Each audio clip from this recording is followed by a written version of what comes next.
जय श्री कृष्ण मित्रों। क्या नारायणी सेना कलयुग में फिर से प्रकट होगी? दोस्तों, नारायणी सेना का नाम तो आपने सुना ही होगा। क्या आप अंदाजा लगा सकते हैं कि यह सेना कितना भयावह और विध्वंसकारी थी? कल्पना कीजिए, एक ऐसी सेना जिसमें एक एक सैनिक अकेले हजारों सेना से टक्कर लेने का साहस रखती थी। एक ऐसी टुकड़ी जो मायावी युद्ध कला में निपुण थी, जो उन्हीं को दिखाई देती थी जिनके पास दिव्य दृष्टि थी। महाभारत युद्ध समाप्त होते ही यह सेना रहस्यमयी तरीके से गायब हो गई। आखिर यह सेना कहाँ गई? क्या यह पूरी तरह नष्ट हो गई या फिर किसी गुप्त लोक में चली गई? और सबसे बड़ा सवाल, क्या यह सेना कलयुग में फिर से प्रकट होगी? आज हम इस रहस्य को जानेंगे, एक ऐसे कथा के माध्यम से जो महाभारत के पन्नों से निकलकर भविष्य की ओर इशारा करती है। नमस्कार दोस्तों, हमारे मोटिवेशनल आरके ब्लॉग चैनल में आप सभी का बहुत बहुत स्वागत है। दोस्तों, आप लोग कमेंट में जय श्री कृष्ण अवश्य लिखें, ताकि आपके पूरे घर परिवार के ऊपर भगवान श्री कृष्ण की कृपा सदैव बनी रहे। तो दोस्तों, आपका कीमती वक्त ज्यादा न लेते हुए हम वीडियो में आगे बढ़ते हैं।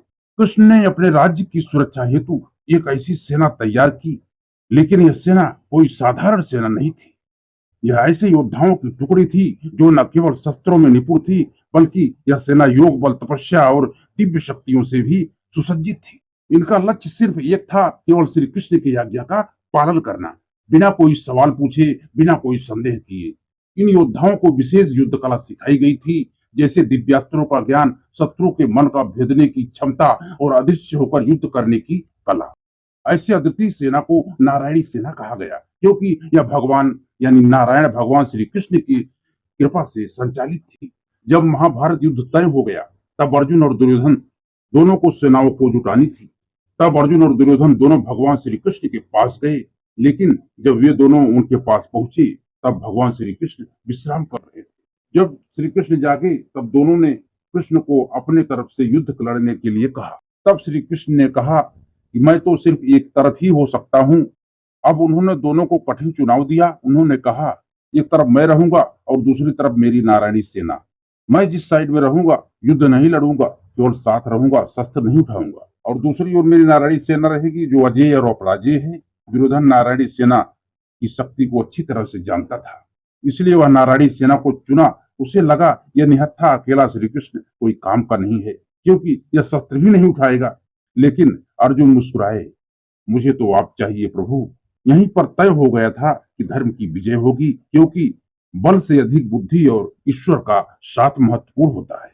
और नारायणी सेना तो शक्तिशाली तो थी ही, लेकिन इतनी भयावह और विध्वंसकारी सेना का नेतृत्व केवल भगवान श्री कृष्ण ही कर सकते थे।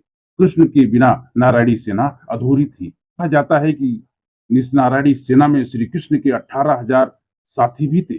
वो सब महान और महापराक्रमी योद्धा थे।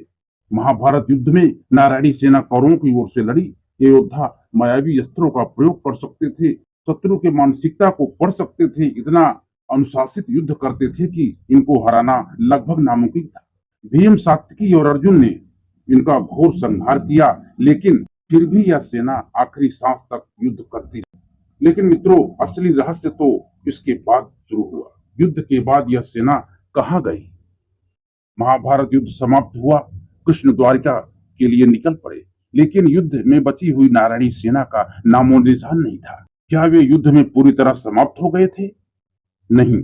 कुछ ऋषियों और योगियों का मानना है कि श्री कृष्ण ने योग माया से इस सेना को कोई गुप्त लोक में भेज दिया था। कहा जाता है नारायणी सेना आज भी कहीं अस्तित्व में है, लेकिन यह केवल उन्हीं को दिखाई देती है जिनकी आत्मा शुद्ध और दिव्य दृष्टि होती है। कुछ लोगों का यह मानना है कि यह सेना वो लोक में चली गई जहाँ यह श्री कृष्ण के आदेश की प्रतीक्षा कर रही है। कुछ तांत्रिकों का मानना है कि यह सेना अलग आयाम से तपस्या कर रही है, और जब कलयुग में अधर्म चरम सीमा पर पहुंचेगा, तब यह सेना प्रकट होगी। इस सेना के बारे में कहा जाता है कि यह सेना किसी के भी मानसिकता को पढ़ सकती थी, दुश्मनों को भ्रमित कर सकती थी। इन्हें अस्त्र से मारा नहीं जा सकता था, वे अपने आप को योग बल से नियंत्रित कर सकते। महाभारत युद्ध के बाद कई साधकों ने यह दावा किया कि तांत्रिक ग्रंथों में इन्हें पुनः प्रकट होने की भविष्यवाणी की गई है। क्या कलयुग में नारायणी सेना लौटेगी? दोस्तों, अब सबसे बड़ा सवाल, क्या नारायणी सेना फिर से प्रकट होगी? कल की पुराण के अनुसार जब कलयुग अपने चरम सीमा पर होगा, तब कल की भगवान का जो विष्णु का अंतिम अवतार होगा, उसमें यह सेना प्रकट होगी। ऋषियों का मानना है कि कलयुग में नारायणी सेना फिर से प्रकट होगी। अब सवाल यह है कि क्या यह एक पौराणिक कथा है या फिर सच में कहीं नारायणी सेना दुनिया में मौजूद है।